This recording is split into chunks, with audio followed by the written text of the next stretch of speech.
అయ్యప్ప స్వామి అనేది సాధారణ దేవుడు కాడు, మోహిని రూపంలో ఉన్న విష్ణు మరియు పరమశివ కలయిక.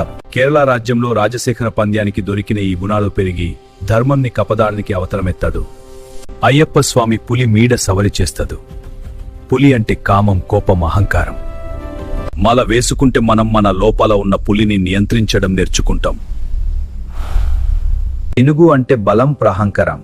అయ్యప్ప భక్తు తన బలాన్ని, గర్వాన్ని తగ్గించుకోలే అని అర్థం. జింక అంటే చంచలత, మనస్థితి స్థిరంగా ఉండాలి అని అయ్యప్ప బోధిస్తాడు. సింహం అంటే ధైర్యం, నిజమైన భక్తితో ధైర్యం వస్తుంది అని ఈ సింబోల్. శబరిమల అంటే తపస్య స్థలం. అక్కడ దేవుడు కాడు దోసలు, అక్కడే అన్ని గెలిచినవడే స్వామి దర్శనం పొందుతాడు. అయ్యప్ప మాల ఎందుకరు? అది సెల్ఫ్ స్ప్లిన్ కి సింబల్.